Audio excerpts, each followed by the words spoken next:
Una serie de cuestiones que en el marxismo clásico, ¿no? Más situado siempre, casi un poco desde Marx, ¿no? Que pues, hizo su estudio más centrado en la experiencia inglesa, porque era lo que consideraba más el capitalismo más desarrollado de su tiempo, dejando un poco de lado todo lo demás. No digo, la verdad, que la gente que estudia las obras últimas, especialmente las últimas de Marx, vieron cómo él tenía una cabeza mucho más abierta que eso, ¿no? Pero claro, en el marxismo clásico, entre comillas, el más conocido, el más difundido, esas obras pues, no fueron conocidas y bueno, se fue haciendo toda una ortodoxia, ¿no? Todo como un dogma muy centrado en la experiencia europea, ¿no? Muy eurocéntrico. Entonces, claro, todos los aportes que se salían de ahí, pues bueno, siempre eran no muy bien vistos, ¿no? Grandes marxistas de América Latina, sabemos la historia, desde Mariátegui, etcétera, han ido saliéndose de las organizaciones marxistas clásicas por no tener cabida sus reflexiones y por no tener cabida por no seguir ese sesgo eurocéntrico, ¿no? Y atreverse a pensar desde el sistema categorial marxista, desde las propuestas de Marx, su propia realidad, que realmente era en lo que se basaba el método dialéctico de Marx, ¿no? De la reflexión de bueno, las categorías teóricas y ¡bum!, la dialéctica, el diálogo con la realidad.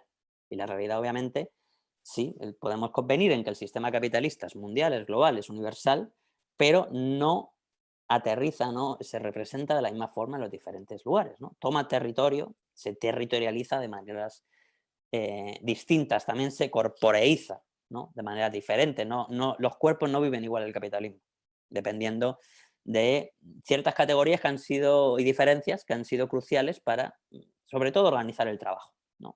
Y hacer una jerarquización social. Entonces, bueno, este concepto con el que trabajamos, de marxismo negro, como les decía, es epistemológico y no significa que tengan que ser personas categorizadas como negras las que ven este tipo de ideas, ¿vale? Entonces tenemos también a personas categorizadas como blancos que han hecho aportes en este sentido. Está Harold Wolff en Sudáfrica, ¿no? Robert Blauner en Estados Unidos, Selma James en Inglaterra. Bueno, entonces, como es posible que eso suceda. Ahora, no es lo que suele suceder porque obviamente quien sufre en carne propia la experiencia es normal que sean quienes más lleven adelante las reflexiones, ¿no? Entonces, en su inmensa mayoría, obviamente, nos encontramos con afrodescendientes, ¿no? La voy a leer, aunque me queden 5 minutos, porque creo que expresa todo esto que les he contado mucho mejor que yo. La cita es de Césaire, cuando justamente presenta su carta de dimisión de salida del Partido Comunista. Dice lo siguiente, Césaire: creo haber dicho lo bastante para que se comprenda que no es ni del marxismo ni del comunismo de lo que reniego, que lo que repruebo es el uso que algunos han hecho del marxismo y del comunismo, que quiero que marxismo y comunismo estén puestos al servicio de los pueblos negros y no los pueblos negros al servicio del marxismo y del comunismo, que la doctrina y el movimiento estén hechos para los seres humanos y no los seres humanos para la doctrina o para el movimiento. ¿Me acusarán de provincianista?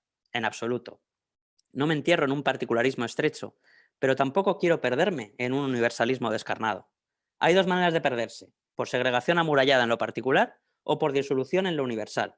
Mi concepción de lo universal es la de un universal depositorio de todo lo particular, depositorio de todos los particulares, profundización y coexistencia de todos los particulares. Bueno, una fantástica cita de Césaire en su renuncia al Partido Comunista francés, ya saben, es un marxista de la isla de Martinica, fantástico. Y bueno, ya vistos un poco estos elementos generales, es decir, desde los marxismos negros encontramos ya la teoría del colonialismo interno, que me imagino que les sonará, de Pablo González Casanova. Bueno, pues en los marxismos negros ya está esbozada desde los años 20, 40 años antes por lo menos. La teoría del sistema mundo, Oliver Cox, el gran intelectual trinitense, el propio Wallerstein le reconoce como padre de la teoría del sistema mundo también. Lamentablemente un dato poco conocido en la academia.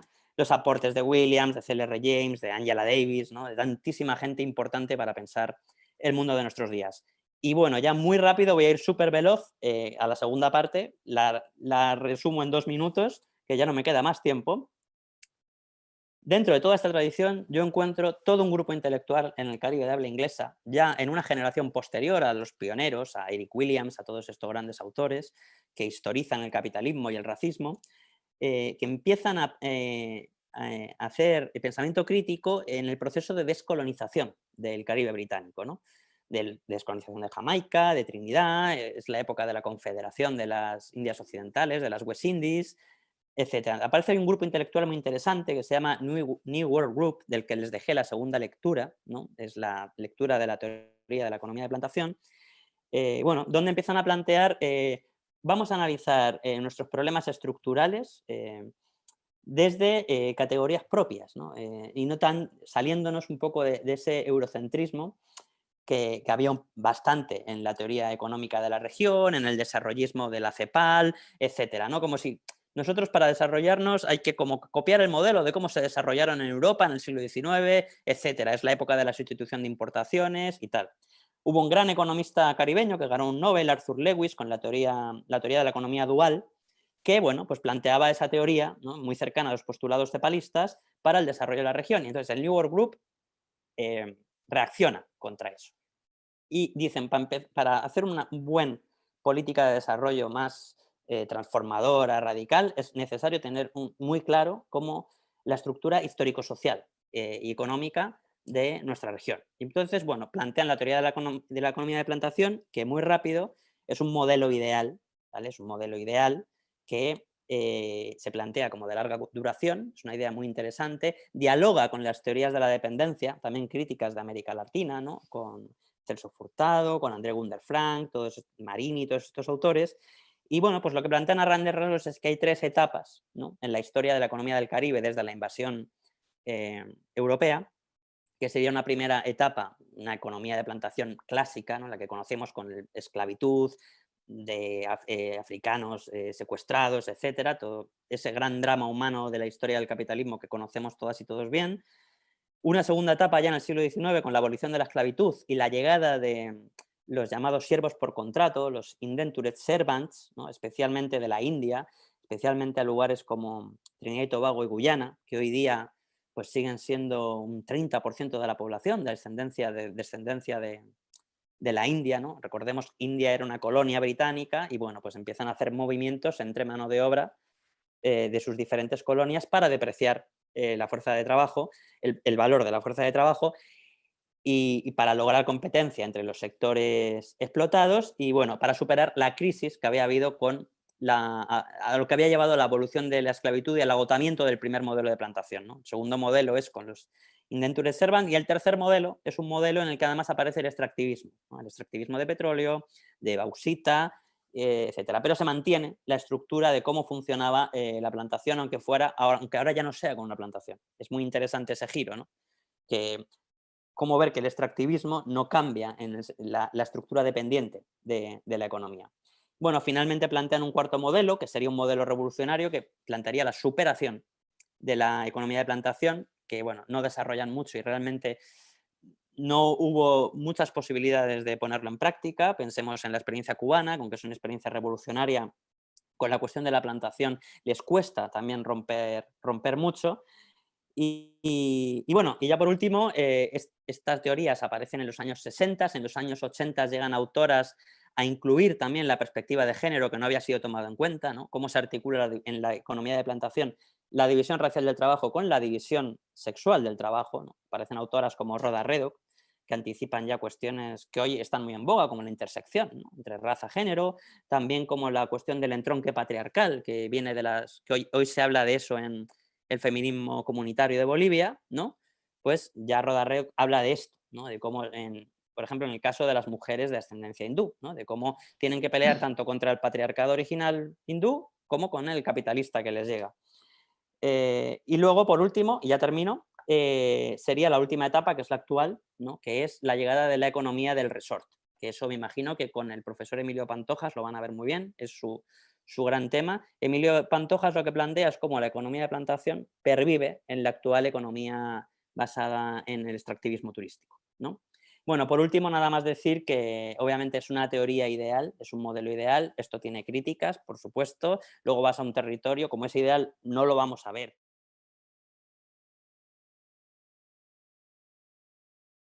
Así que en ese sentido somos receptores de precios, pero no solamente somos receptores de precios, sino que somos receptores de política. O sea, nosotros no dictamos la política internacional que nos lleva a nosotros a estimular el turismo o no. Podemos dictar alguna política, pero por ejemplo, Yo estoy yendo a Cartagena, estuve yendo a Cartagena, ya no se va a poder ir por un buen tiempo, pero estuve yendo a Cartagena entre 1999 y la última vez que fui fue el 2019. Y vi a Cartagena moverse de un centro turístico nacional a un centro turístico internacional, y la llegada de cruceros, pues eso, los dictámenes de la llegada de cruceros los daba la compañía de cruceros, de tal manera que las mujeres representativas de Cartagena eran las palenqueras. La gente se tomaba retrato con palenqueras, ¿no? Que muchos de los turistas no sabían ni lo que estaban haciendo.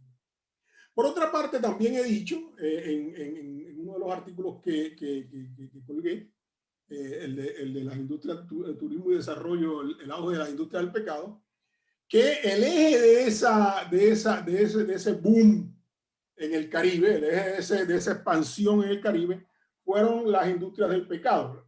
Las industrias del pecado fueron definidas por el puritanismo norteamericano como las de bebida, los bares, los prostíbulos, etcétera, etcétera, ¿no? Y de hecho, durante la prohibición, en los años 20,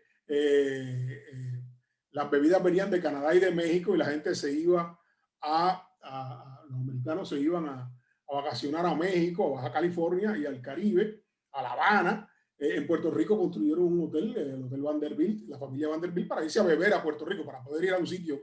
Pero como Puerto Rico es una colonia de los Estados Unidos, la prohibición se extendió hasta Puerto Rico. Las industrias del pecado dan una cierta identidad. Cuando pensamos en Las Vegas, sabemos que eso es casino, sexo, autoindulgencia, droga, y en ese sentido se convierte en una identidad. Pues así ha pasado con el Caribe, se ha convertido en la identidad del Caribe esa idea de que nosotros somos unos mulatos rumbosos, ¿no? Mulatos fiesteros y pecadores, decían los misioneros con respecto a los puertorriqueños.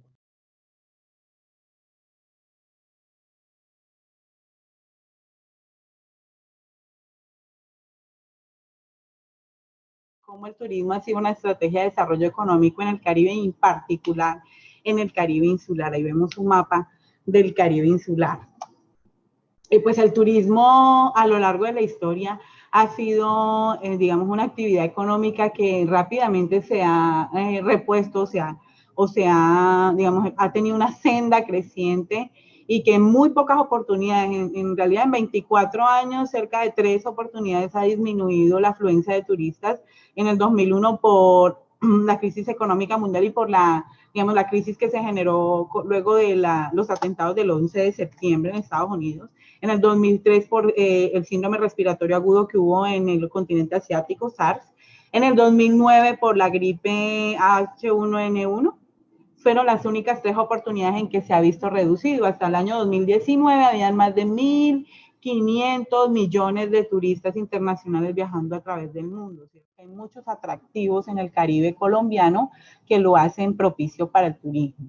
Sin embargo, como les decía, tenemos poca significancia a nivel internacional en términos de turismo, pero pues es la región más turística de Colombia. Y si analizamos el PIB de todos los departamentos del país, y solamente el ítem referente a comercio, reparación, restaurantes y hoteles, encontramos que de todos los departamentos del país, adivinen cuál es el que más depende del turismo: el archipiélago de San Andrés, Providencia y Santa Catalina. El 57%, es decir, casi 60% de todos los ingresos generados en el departamento, en las islas, es atribuido al turismo y al comercio. O sea que San Andrés, el archipiélago, es el departamento más dependiente del turismo en toda Colombia. El 48%, es decir, casi la mitad de las personas ocupadas en el departamento están trabajando o en turismo o en comercio. O sea que es también un importante generador de empleo. Recibimos cerca de 3.000 turistas al día.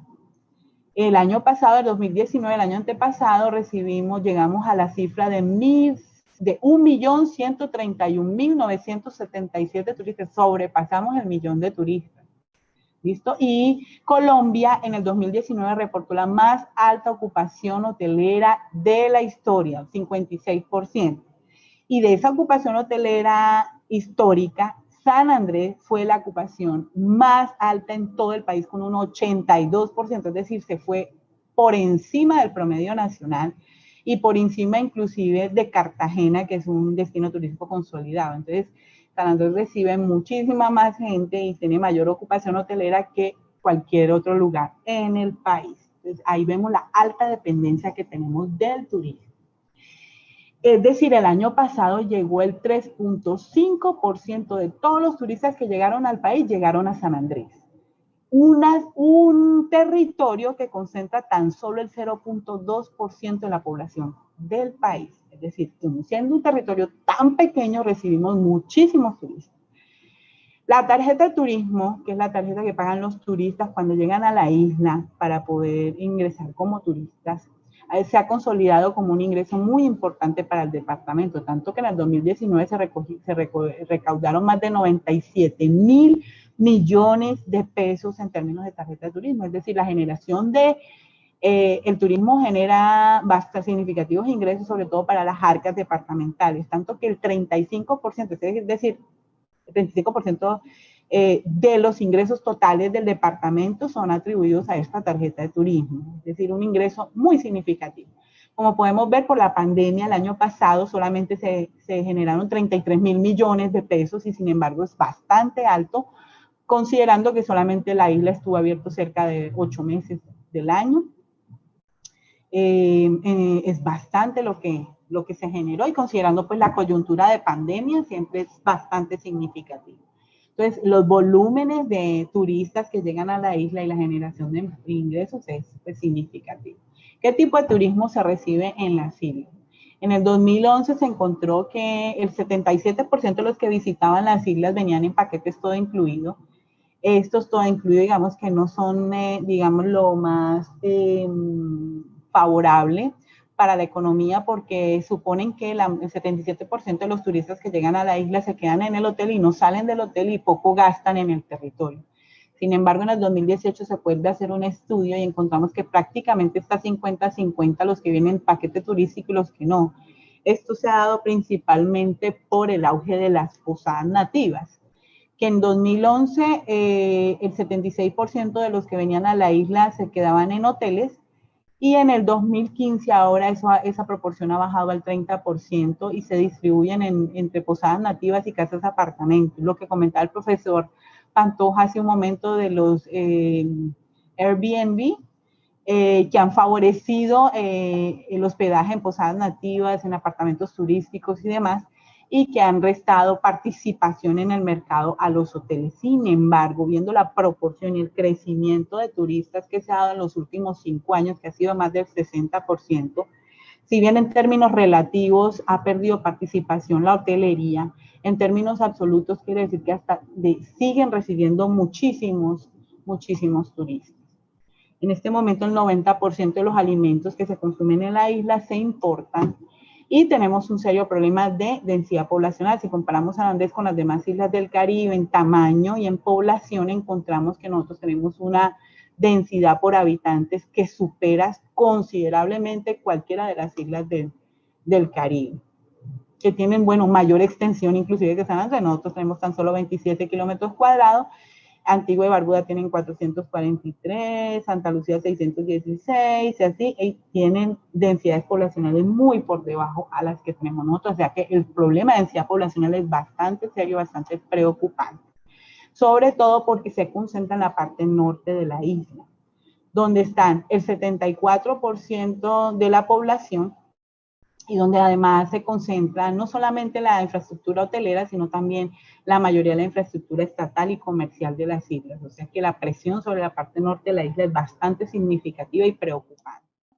Si miramos este cuadro, nos damos cuenta que el cubrimiento de servicios públicos, si bien no es, digamos que ese no es un problema estructural de la isla, que no depende directamente del turismo, no sea, pero sí se ve afectado por el turismo, porque en la medida en que seguimos incrementando el número de turistas que llegan a la isla, se sigue agravando los problemas de acueducto y alcantarillado. Mientras en Colombia el 86% de las familias cuentan con servicio de acueducto, aquí en San Andrés en particular, solo el 30% de las familias tienen servicio de acueducto. Y en Colombia, mientras el 76% tienen servicio de alcantarillados, en San Andrés solo el 17% de las familias tienen servicio de alcantarillado.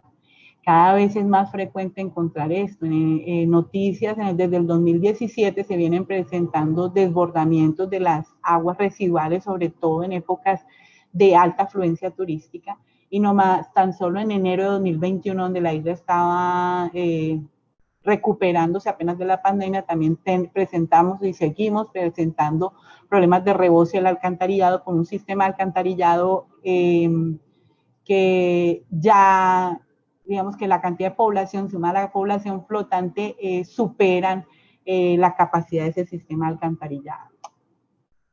El problema del agua, sabemos que el 80% del agua de las islas depende de un acuífero y hay un sistema de transporte del agua también, del agua potable muy precario, que tiene un índice de agua contabilizado del 72%, es decir, que de cada litro de agua que se bombea, se pierde en la tubería el 72%, solamente llega el 28% a su destino.